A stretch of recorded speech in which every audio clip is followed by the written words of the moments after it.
মন বাড়িয়ে ছুঁই। লেখনীতে ফাবিয়া মোমো। পর্ব 12।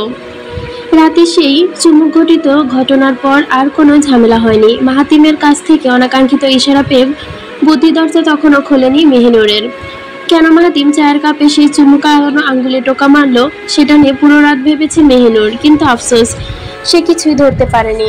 সকালটা নির্লিপ্তভাবে কেটে গেল। মহিলারা দুপুরে রান্নায় মনোযোগ দিতে চলে যায়। এদিকে সৌভিকে সে আঙিনায় বসে আড্ডার মজলিসে বসায়। দুই দল বিভক্ত হয়ে মোবাইলে লুডো খেলার ভান ধরে গোপন আলাপ শুরু করেছে। গোল করে পুরো ৮ মাথা একসাথে লাগিয়ে মোবাইল স্ক্রিনের দিকে দৃষ্টি রাখে। সবাই এমন এক ভঙ্গি ধরলো যেন লুডো খেলার জন্য সবাই একত্র হয়েছে এখানে। ফারিন ফিসফিসে সবার উদ্দেশ্যে নিচু স্বরে বলল, আজকের প্ল্যান বলো জলদি। আর বিগ ব্রোর জন্য কি মেহিনুর ফাইনাল? ওইটা কি ফিক্সড? ফারিনের কথা শুনে সামি লুডুর লাল গুটিতে ক্লিক মেরে চাল দিয়ে বলল, ওই মেয়ে ফাইনাল, এটাই ডান। সামিরের জবাব শেষ হতেই নীতি উদ্বিগ্ন কণ্ঠে শোধালো, মেয়েটা কি বয়সে বেশি ছোট হয়ে যায় না? শাহানাজ হলে মেবি পারফেক্ট হতো, কি বলো?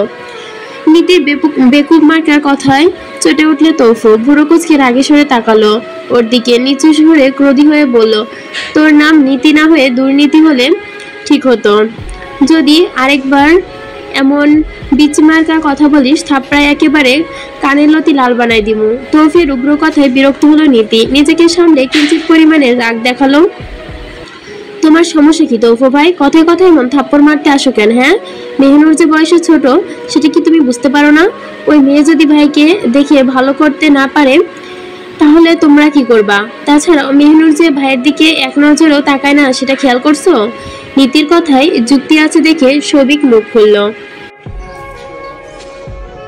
দেখ নীতি, আমরা সবাই জানি মাহাতিম কেমন লাইফ লিড করে। ওর জন্য কি ঠিক কি বেঠিক এসব নিয়ে আমাদের চিন্তা করে লাভ নেই। আমি নিজেই মাহাতিমের সাইড থেকে মেহিনুরের জন্য পজিটিভ সাইন দেখছি।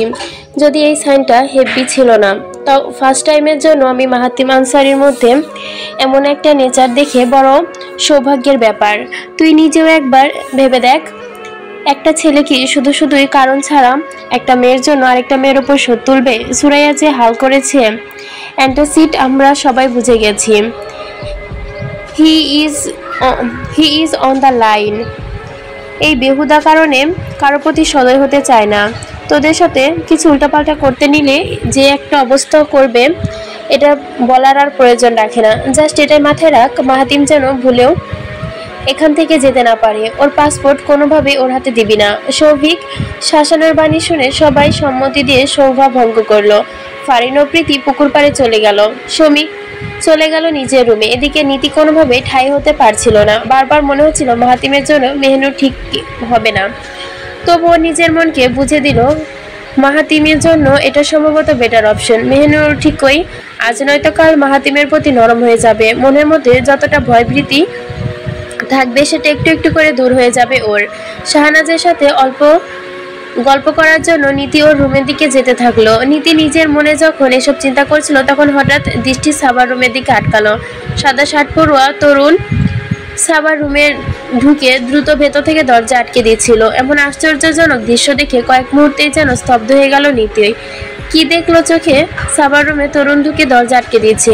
বাড়ির মানুষ যদি এমন ঘটনা জানতে পারে তাহলে কি কাণ্ড হতে পারে জানা আছে? নীতি কিছু সময়ের জন্য চিন্তা চেতনা হারিয়ে ফেললো। কিছু না ভেবেই সাবার রুমের দিকে ধুমধাম এগোতে লাগলো। অচিন্তায় ফেসে শেষমেশ পা থামিয়ে দাঁড়ালো নীতি। আর সেদিকে এগোলো না সে। শাহনাজের রুমের দিকে পা ঘোরালো। শাহনাজের রুমে আজগুবি ব্যাপার দেখলো। শাহনাজও অজানা কারণে ভেতর থেকে দরজা লাগিয়ে দিয়েছে। নীতি দুদফা আশ্চর্য হয়ে বুক ভর্তি নিঃশ্বাস নিল। সেটা নির্লিপ্তেই ছেড়ে দিতেই বন্ধ দরজায় 3 বার টোকা মারলো। প্রায় 2 মিনিট পেরিয়ে গেল, কিন্তু দরজা খুলল না কেউ। নীতি যেই দ্বিতীয়বার কড়া মারার জন্য হাত উঠাবে ঠিক তখনই খট করে দরজা খুলে গেল শাহনাজের। শাহনাজ কেমন অভিভূত মুক্ত জোরপূর্বক হেসে নীতির দিকে তাকিয়ে আছে। নীতি যেন খুঁটিয়ে খুঁটিয়ে দেখছে। এক পর্যায়ে প্রসন্ন গলায় বলল, তোমার দরজা খুলতে দেরি হলো কেন? কথাটা শুনে শাহনাজের মুখ যেন অপ্রস্তুত হয়ে উঠল। নিজে যথাসম্ভবভাবে স্বাভাবিক রেখে ঠেসে ঠুসে হাসি টেনে বলল, আসলে কুচি ঠিক করছিলাম তো, এজন্যই দরজা লাগিয়েছিলাম। উত্তরটা সম্পূর্ণ বেখাপ্পা লাগলো নীতির কাছে। যে মেয়ে অন্য সময় দরজা খোলা রেখে শাড়ি বদল করে, সেই মেয়ে নাকি সামান্য কুচি ঠিক করার জন্য দরজা লাগিয়ে দিবে। এটা কেমন হাস্যরস্য লাগছে। তার উপর শাহানাজের চেহারাও কেমন চোরের মতো কাচুমাচু করছে। নীতি কিছু বলতে যাবে, তার আগে শাহানাজ জরুরি কাজের অজুহাতে মুখের উপর দরজা লাগিয়ে দিল। দুবনের রুমে ভেতর যে কিছু কাহিনী রয়েছে সেটা আজ করতে পারে নীতি। চুপিসারে সাবার রুমের দিকে গিয়ে চারপাশে সতর্কতা দৃষ্টিতে দেখতে লাগলো। কেউ যেন এই মুহূর্তে ওকে দেখতে কিংবা ভালোভাবে পর্যবেক্ষণ করলো। ডানে বামে কাউকে দেখতে পেল না। বন্ধ দরজায় কান ডাকলো নীতি। ডান কানে কুর্ণকুহরে এমন একটা শব্দ এলো যে তৎক্ষণাৎ চমকে কয়েক পা পিছিয়ে গেল সে। বুকের ওপর হাত রেখে জোরে জোরে নির্বিলাসতে তাড়াতাড়ি দৌড় লাগিয়ে মাহাতিমের রুমে এসে পৌঁছালো। মাহাতিম তখন খাটের ওপর দু হাত এবং ফ্লোরের ওপর পাশে ঠেসে ননস্টপ ভঙ্গিতে পুশ আপ করছিল। রুমের ভেতর হুড়মুড় করে নীতি ঢুকে পড়লো। চৌকিত ভঙ্গিতে কপাল কুঁচকে ওর মুখের দিকে তাকালো মাহাতিম। সঙ্গে সঙ্গে মাহাতিম পুশ আপ থামিয়ে সোজা হয়ে দাঁড়িয়ে পড়ল। উন্মুক্ত গায়ে অদ্ভুত টি শার্ট জড়ানো, যার জন্য খাটের ওপর থেকে খুলে রাখা টি শার্টটা নিল। নীতি হাঁপে অবস্থা দেখে কপাল কয়েকতর ভাঁজ ফেলে নীতিকে প্রশ্ন করলো, কি হয়েছে, হাঁপাচ্ছিস কেন, পানি খাবি? নীতির এই অবস্থায় হাঁটুতে দু হাত রেখে মেঝের দিকে তাকিয়ে নাবোধক ইশারা করলো। মাহাতিম টি শার্টটা গায়ে জড়িয়ে চুল ব্যাক ব্রাশ করার অবস্থায় নীতির দিকে এগিয়ে এলো। নীতি তখন হাঁপে নিয়ে শেষ করে একটু ধাতস্থ হয়ে সোজা হয়ে দাঁড়ালো। মাহাতিমের দিক থেকে আতঙ্কিত ভঙ্গিতে তাকিয়ে কিছু বলল। সবকিছু শুনেই কপালে ভাঁজ করলো মাহাতিম। নীতিকে নিচু থাকতে বলে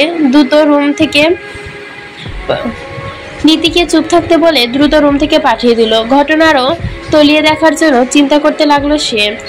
সাবার ঘটনা নিশ্চয়ই বিরাট অজানা রহস্য রয়েছে। সাবা কাল রাতে সন্দেহজনক কাজ করেছে, এ বিষয়ে যদিও বাড়ির মানুষ কেউ জানে না, কিন্তু সাবার অগোচরে নির্ঘাত খারাপ কিছু হচ্ছে। কাল রাতে কেন কান্না করলো ও? সাথে কি শফিকের কোনো সম্পর্ক ছিল? গ্রাম্য প্রকৃতি বিকালের দিকে শান্ত হয়ে গেল। পাখিদের কলরব, গাছের ডালে ডালে বেড়ানো, আকাশ হয়ে উঠল রোমাঞ্চকর, চারপাশে হয়ে উঠল আরো সুন্দর। মনোরমণ ভঙ্গিতে শীতল। মোল্লাবাড়ির সামনে থেকে মেঠো পথে রাস্তা রয়েছে, যেখানে গ্রামের মানুষ অনাগ্রহ ভঙ্গিতে চলাচল করতে লাগলো। তখন কিছু মানুষ বাজার নিয়ে বাড়ির দিকে ছুটছিল। বারান্দা থেকে দূরে পুকুরটা যখন স্পষ্টভাবে দেখা যাচ্ছিল। পুকুরের পানিতে ভূর্ণবর্ণের পাতিহাঁসগুলো কোমলিতভাবে সাঁতার কাটছে। দোতলার মত্ত বারান্দায় দাঁড়িয়ে মাহাতিম সেই দৃশ্য শান্ত ভঙ্গিতে দেখছিল। হঠাৎ মৃদু বাতাসে গা এলিয়ে মনে সব ক্লান্তি যেন দূর হয়ে যাচ্ছিল কাঠের রেলিংয়ে দুহাত সেই বাতাসে গা এলিয়ে গন্ধ নিচ্ছিল মাহাতিম। কানে শোষ করে বাতাসের প্রতিধ্বনি শোনা গেল। মনের মধ্যে সূক্ষ্ম আছে দারুণ। মুহূর্তেই ভাবতে লাগলো, আনচান করে বুকের মধ্যে কোথাও যেন খুসখুস করতে লাগলো তীব্র আকাঙ্ক্ষার প্রতি। চোখের মনস্পটে ভেসে উঠল কেশবতী বালিকার ছবি। কিন্তু সে ভাবনায় রেশ টেনে দিয়ে রুমে প্রবেশ করলো মার্জা। পেছন থেকে মাহাতিমকে ডাক দিয়ে রুমের দিকে ফিরে তাকালো মাহাতিম। রেলিং থেকে হাত সরিয়ে চলে গেল রুমের ভেতরে। মার্জা ছেলের বিছানায় এসে নর্মভাবে বসলেন। মাহাতিম পা চালিয়ে ক্লান্ত ভঙ্গিতে বিছানায় এসে উঠল। মায়ের কোলে মাথা এড়ে অলস ভঙ্গিতে বলল, সুন্দর দৃশ্য, চোখ দুটো বন্ধ করে নিলে? মার্জা আঙ্গুলের ডগায় ছেলের চোখের পাপড়ি ভুলিয়ে চুলের মধ্যে আঙ্গুল চালাতে লাগলেন। ছেলের মুখের পানে দৃষ্টি ফেলে মুগ্ধ নয়নে বিভোর উঠছিলে। ক্লেশ সেপ গলায় দুহাত রেখে মাথা নেড়ে টুপু করে ছেলের কপালে স্নেহ এক চুমু খেয়ে বসলেন। মাহাতিম চোখ বন্ধ করা অবস্থায় মায়ের আকস্মিক কাজে মৃদু ভঙ্গিতে হেসে দিল। সেই হাসিটা সুন্দরভাবে বজায় রেখে মায়ের একটা হাত টেনে নিজের গালে চেপে ধরল। সরল গলায় শান্ত ভঙ্গিতে মায়েকে উদ্দেশ্য করে বলল, বাড়ি কবে যাবে মা? অনেকদিন তো হয়ে গেল, এবার কি বাড়ি ফেরা উচিত না? আমার যে ছুটি শেষ হয়ে আসছে, বাসায় গিয়ে সময় কাটানোর সুযোগ না পেলেও কাজে মন লাগাতে পারবো না যে। মার্জা বেশ উদাস ভঙ্গিতে হতাশায় নিঃশ্বাস ছাড়ল। শান্ত চক্ষু দুটো বিছানা ঘেরা জানালার বাইরে ফেলে বিকালের আকাশে তাকালো। কিছুক্ষণ যাবৎ চুপটি থাকার পর হঠাৎ নির্বিচ্ছন্নে আনমনস্ক ভঙ্গিতে বললেন, তুই কি বিয়ে করবি না মাহাতিম? এভাবে সারা জীবন একা থাকবি? এবার তো নিজের দিকটা দেখ, নিজেকে নিয়ে একটু চিন্তা কর। আর কত একা থাকবি বাবা? মায়ের উদাস কণ্ঠ শুনে হতাশ ভঙ্গিতে তাকালো মাহাতিম।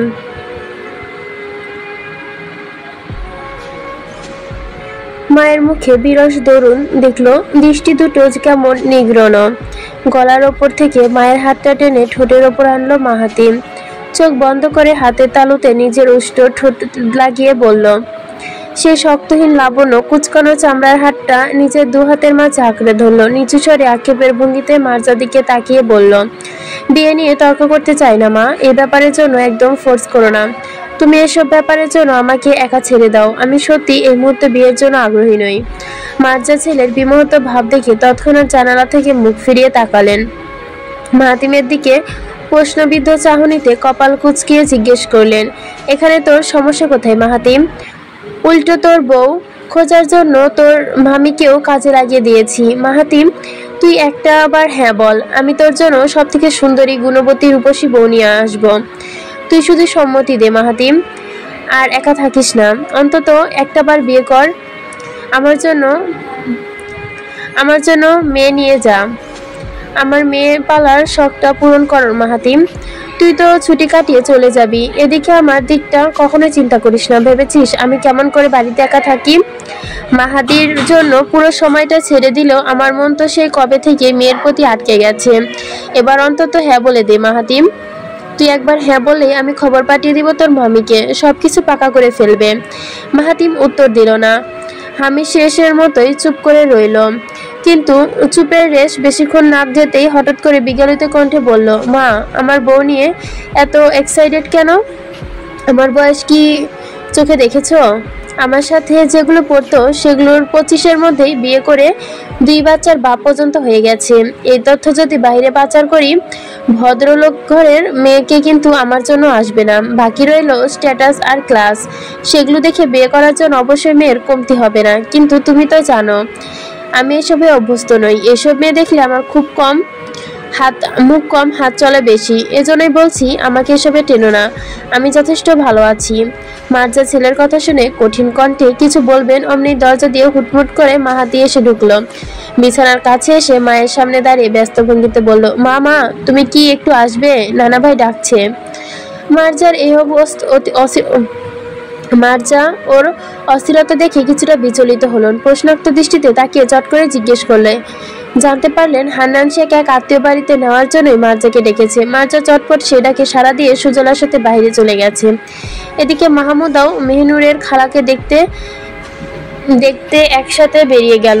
জানিয়ে গেছে এরশার পর বাড়ি আসবে। বিছানায় শুয়ে চুল ছেড়ে বই পড়ছে মেহনুর। বাইরে আছরের আজান শেষ করতেই সুরাইয়া এসে ঢুকলো। মেহনুর বই থেকে চোখ না সরিয়ে সুরাকে উদ্দেশ্য করে বলল, তোর কি কিছু লাগবে বুবু?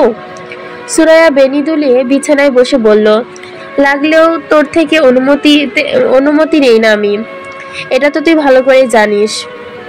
তুই আবার চুল ছাড়ছস কেন? তোরে না চুল বাইতে রাখতে বলছে? মেহনুর বই থেকে চোখ সরিয়ে সুরাইয়ার দিকে তাকালো। চুলে হাত দিয়ে চেক করতেই শান্ত সুরে বলল, বুবু, চুলগুলো এখনো ভেজা। আমি তো চুল বাঁধতেই পারি না। ভেজা চুল আছড়ে বাঁধলে ঠান্ডা লাগে। আমার চুল বাঁধতে না করে দিছে। বুবু, চুল যে এখনো ভেজা, আমি তো চুল বাঁধতে পারি না, কি করব বলো? সুরাইয়া ছোট্ট সুরে ওহ বলে মেহনুরকে জোর করে নিচে নিয়ে গেল। মেহনুর যেতে না চাইলে জোর করে ডান কবজি ধরে নিয়ে যেতে লাগলো। মেহনুর বারবার জিজ্ঞেস করতে লাগলো, কোথায় নিয়ে যাচ্ছে? এই প্রশ্নের জবাবে একবারও মুখ খুলল না সুরাইয়া। উঠানে গিয়ে গোয়ালঘরের দিকে মৃদু ধাক্কা মেরে ঢুকিয়ে দিল মেহনুরকে। গোয়ালঘরে ঢুকে বুবু তুমি এখানে বলে প্রশ্নটা যেন অমনি ওর পেছন থেকে দরজা লাগিয়ে ছুটতে পালালো সুরাইয়া। গোয়ালঘরের ভেতর একদম অন্ধকার অবস্থা। মেহনুর দরজা কয়েকবার সজোরে ধাক্কা দিল, কিন্তু কেউ কোনো টু শব্দ করলো না। এক চালা এই গোয়ালঘরে কেবল 2টো জানালা আছে। মেহনুর অন্ধকারে কুচকানো সেই জানালার দিকে এক থুবড়ে তখনই ফট করে পেছন থেকে আলো জ্বলে উঠল। কেউ ওর পেছনে দাঁড়িয়ে আগুনের আলো ধরেছে। মোমবাতি শিখার মতো সরু লম্বা আলো দপদপ করে জ্বলছে, কিন্তু কেউ ঢুকেছে এই ঘরে সেটা বুঝতে পারলো না মেহনুর। পেছনে ফিরে তাকালো, অমনেই দুটো বিশাল হাত ওকে আকস্মিকভাবে কয়েকভাবে কাঁপিয়ে দিয়ে তুলল। কণ্ঠ রোধ করে বুকে ধপাস ধপাস করতে লাগলো ওর। পানির তেষ্টায় বুক ফুটিয়ে খাখা তোলপাড় করতে লাগলো মেহনুরের ভেতরে। মেহনুর ছোট্ট থেকে যার সঙ্গে অপছন্দ করত সেটা ছিল তরুণ। তরুণের হাবভাব কোনো কালেই সঠিক ছিল না, বিশেষ করে ওর হাত ধরার অভ্যাসটা ভালো না। সুযোগ পেলেই পিঠে হাত রাখে, খারাপভাবে চালনা করে, পায়ের ওপর পা উঠিয়ে সুরসুরি দেয়, নানাভাবে ফাজলামোর বাহানায় শরীরের বিভিন্ন অঙ্গ টাচ করার চেষ্টা করে। এসব কথা কাউকে বলা না যায় না, সহ্য করা যায় না, স্মৃতি থেকে মুছেও না। দিনের পর দিন খারাপ অভিজ্ঞতা দিয়ে মন গুবরে থেকেছে মেহিনুর। তরুণ লাইটার জ্বালিয়ে মেহনুরের দিকে বিশ্রী দৃষ্টিতে তাকিয়ে আছে। শরীরের প্রতিটি ভাঁজে ভাঁজে দূরবীনের মতো দৃষ্টি দিয়ে রেখেছে। মারাত্মক লালসাগ্রস্ত চাহনিতে মেহনুরকে দিয়ে গিলে খাচ্ছে। দাঁত দিয়ে নিজের ঠোঁটটা অভিপ্রায় ভঙ্গিতে কামড়ালো, এরপর জিহ্বা দিয়ে নিচের ঠোঁটটা বিশ্রী কায়দায় ভিজিয়ে নিল। সবই যখন মেহনুরের চোখের সামনে ঘুরছিল তখন ভয় জড়িত কণ্ঠে মেহনুর নিচু স্বরে আওড়ালো, আপনি এখানে? আমার ভাইয়া? তরুণ একটা বিশ্রী হাসি দিয়ে দুপাটি দাঁত কেলিয়ে বলল। লাইটারটা অন অফ করতে করতেই পা চালিয়ে আসতে লাগলো। মেহনুরের অবস্থা দেখে প্রচন্ড ভয়ে কাঠ হয়ে যাচ্ছিল, কিন্তু কি করা উচিত? চিৎকার দিলেও শব্দ বাইরে যাবে না, আপাতত বাড়িতে কেউ নেই, শব্দও শুনতে পাবে না কেউ। তরুণ ততক্ষণে মেহনুরের একবারে সামনে এসে হাজির। লাইটারটা ডান হাতে আঁকড়ে ধরে মেহনুরের ভয়ার্ত মুখটার দিকে তাকিয়ে হাসছে। মেহনুর সহজে এই নোংরা মানুষটার সামনে পড়ে না, কিন্তু যখন পড়ে তখন এই মানুষটা কিছু না কিছু করেই ছাড়ে। তরুণ আবার মেহনুরকে আপাদমস্তক দেখে নিল। চুম্বকের মতো দৃষ্টি মেহনুরের গলার তিলের ওপর আটকে গেল। মেহনুরের দিকে বাম হাতটা এগিয়ে ওর কাঁধে রাখলো তরুণ। হাসি দিয়ে মিথ্যা সৌজন্যমূলক অভিনয় করে বলল, পড়াশোনা কেমন চলছে মেহনুর? সব ঠিকঠাক তো? প্রশ্নটা তরুণ করেছে ঠিকই, কিন্তু মেহনুর দাঁত শক্ত করে খিচে মেরে আছে। উত্তর যেন উকুরে গিয়ে বারবার গলাতে গিলে ফেলছে। তরুণ ওর কাঁধের ওপর 5 আঙ্গুল দিয়ে দিচ্ছে, বেহায়ার মতো গলার তিলের ওপর আঙ্গুল ছোঁয়াচ্ছে। এমন বিভৎস আচরণে গলায় ফাঁস লাগাতে ইচ্ছে করছে মেহনুরের। তরুণের অসভ্য হাতের ছোঁয়া লেগে গা যেন নর্দমার মতো হয়ে যাচ্ছে। তরুণ চুপ থেকে আবারও উপদেশ ভঙ্গিতে বলল, ছাই কালার শাড়ি পরলে সাদা কালার ব্লাউজ পরবা, কালো কালার ব্লাউজ ঠিক একটু মানায় না, সাদা কালার পরলে একদম ফটফট সুন্দর লাগতো। মেহনুর, তুমি না হাতা একটু ছোট করবা কেমন? এই বয়সে দাদুদের মতো ব্লাউজের হাতা কেন পরো? কথাগুলো শেষ করে কাঁধ থেকে হাত সরালো তরুণ। আটকে রাখা দমগুলো যেন ছাড়া পেল মেহনুরের। বাইরে থেকে ওকে যতটা শক্ত দেখাচ্ছিল, ভেতর থেকে অবস্থাটা ততটাই চূর্ণ বিচূর্ণ হয়ে যাচ্ছিল ওর। চোখে বদ্ধ যেন সময় ভাঙার জন্য প্রস্তুতি নিচ্ছিল, তবুও নিজের সাধ্যমতো সামলিয়ে নিয়ে তরুণের আচরণ সহ্য করে যাচ্ছে। তরুণ এবার যেই জায়গায় হাত দিল, পুরো শরীর যেন বিষমুক্ত কাটার মতো ফুটে গেল ওর। মাথার ভেতর ঝিমঝিম করে ঝিঝি পোকার শব্দের বাজ পড়ল। শিরাংশগুলো উপশিরা টান টান ভঙ্গিতে বিদ্যুতের মতো ঝিমে উঠল। মেহনুরের পায়ের ওপর বৃদ্ধা আঙ্গুল দিয়ে নাড়াচাড়া করছিল তরুণ, সেই সাথে নানান কথায় মুখরোচক প্রসঙ্গ তুলে পিঠের দিকে হাত রেখে দিয়েছে। তরুণের দ্রুত ইচ্ছে করে ব্লাউজের বোতাম খুলতে লালসা প্রবৃত্তি একটু মিটিয়ে খেলছে। মেহনুর তখনও চোখ খিচুনি মেরে কেঁদে উঠল। মেহনুরের দুহাতে শাড়ির আঁচল মুষ্টিবদ্ধ করে ধরেছিল, হু হু করে ফুপিয়ে কেঁদে উঠল। তরুণ বোতাম খোলার ইচ্ছাটা তখন ত্যাগ করলো, সাথে সাথে লাইটারটার গ্যাস সাউটে বন্ধ করে ব্যাটারি জ্বালিয়ে সেটা মেহনুরের চৌকের ওপর রেখে দিল। মেহনুরের কান্নার সুযোগ দিয়ে ওর দু গালে নিজের হাত রাখলো তরুণ। মেহনুর এই মুহূর্তে আবার ওকে বৃথা চেষ্টায় ধাক্কা দিয়ে এলো ওকে সরাতে চাইলো, কিন্তু তরুণের থাবার মতো হাতের জন্য পারল না। তরুণ বিভিন্নভাবে কান্না থামানোর জন্য তোষামত করতে লাগলো ওকে। কাঁদছো কেন মেহনুর? আমি তো তোমার ভাই হই সোনা, ভাইয়া ধরলে কিছু হয় না। তুমি না লক্ষ্মী মেয়ে, কান্না বন্ধ করো তো, লোকে শুনলে খুব খারাপ বলবে। তুমি চুপ করো সোনা, আমি তোমাকে কত আদর করি, কত ভালো মেয়ে তুমি। ভালো মেয়েরা কাঁদে না মেহনুর। তরুণ নানাভাবে বোঝাতে লাগলো, চুপ করানোর জন্য নানা কথা শোনালো, কিন্তু মেহনুর এদিকে থামলো না। কান্নার জন্য নাক লাল হয়ে রক্ত জবার মতো রং ধারণ করলো। ঠোঁট দুটো ক্রমশ লাল হয়ে উঠেছে, থরথর করে কাঁপছে উষ্ঠদয়। তরুণ ওর মুখের দিকে অপলক দৃষ্টিতে তাকিয়ে থাকতে থাকতে হঠাৎ করে ওর ঠোঁট দুটোর প্রতি উন্মাদ হয়ে পড়ল। ভয়ঙ্করভাবে ছুঁয়ে দেওয়ার জন্য গাল ধরে এগোতে লাগলো, কিন্তু মেহনুর এবার পাগলের মতো ছোটাছুটি করতে লাগলো। ছাড় পাওয়ার জন্য প্রচন্ড অস্থিরতায় নাশ করে তরুণকে ধাক্কা মেরে জানালার দিকে ছুড়ে দিল। এদিকে তরুণের নাকে ব্যথা পেয়ে মাটিতে পড়ে গিয়েছে। নাকের নিচে ঠোঁটের ওপরে হাত রেখে রক্তের উপস্থিতি টের পেল। মাথা ঘুরিয়ে তাকালো মেহনুর জানালার পাশে দুপায়ে দাঁড়িয়ে জানালার বাইরে ফেলার চেষ্টা করছে। তরুণ সেই চেঁচিয়ে উঠে ডাক দিয়ে উঠবে, তখনই মেহনুর জানালার মাধ্যমেই বাইরে বেরিয়ে গেল। তরুণ তাড়াতাড়ি নাকে রুমাল চেপে সেই জানালা টপকে বেরোলো, কিন্তু মেহনুর আর নাগাল পেল না। রাগে ক্ষোভে সুরাইয়াকে ইচ্ছে মতো গালিবাজ করতে লাগলো। নিজের এই রূপ ঢাকার জন্য দ্রুত বাইরে বেরিয়ে বাজারে চলে গেল তরুণ। মেহনুর তীব্র রূপে হাঁপাতে হাঁপাতে শেষমেশ কাশতে শুরু করেছে। হাঁটুতে হাত রেখে মাটিতে নুয়ে আছে সে, মুখ হা করে নিঃশ্বাস নিচ্ছে। হঠাৎ ভয় করে বমি ঢেকুর উঠল ওর। অন্যদিকে কলপারে হাত মুখ ধুতে এসেছিল মাহাতিম। কিছু দূর থেকে মেহনুরের এমন কাহিল অবস্থা দেখে ভুরু কুঁচকে তাকিয়ে রইল। মেহনুর লম্বা শ্বাস টেনে নিজেকে ঠান্ডা করার প্রতিক্রিয়ায় ছিল, কিন্তু বারবার হাঁপানি রোগীর মতো শ্বাস ওঠানামা করছিল। মাহাতিম আর সেই দৃশ্য দেখার জন্য দাঁড়িয়ে থাকলো না, দ্রুত পায়ে ফিরে এগিয়ে এলো মেহনুরের দিকে। কাছে গিয়ে ওর উদ্দেশ্য করে জিজ্ঞেস করলো। তখন মেহনুর মাথা নুয়ে ভকভক করে বমি করে দিল। মাহাতিমের অবস্থা দেখে আশ্চর্য হয়ে গেল। নাক মুখ লাল হয়ে শরীরে যেন কনকন শীতের মতো কাঁপুনি উঠল। মাহাতিম প্রশ্ন করতে গিয়েও শেষমেশ কথা গিলে ফেললো। মেহনুরের জন্য পানি এনে চটপট পানি দিতে লাগলো। মেহনুর মুখ ধুয়ে কুলি করে চোখে শান্ত মাটির দিকে তাকিয়ে রইল। শরীর নিস্তেজ হয়ে আসছে, প্রচন্ড আশার ও ক্লান্ত বিঘ্ন লাগছে। মাহাতিমের অবস্থা দেখে কোমল কণ্ঠে বলল, তোমার কি হয়েছে? হঠাৎ এখানে এসে বমি করলে? জ্বর এসেছে? মেহনুর ধীরে ধীরে মাথা তুলে মাহাতিমের দিকে ঝাপসা দৃষ্টি রাখলো। মাথাটা ভো ভো করে চাকতির মতো ঘুরপাক খাচ্ছিল। শরীর গুলিয়ে প্রচন্ড খারাপ লাগছিল।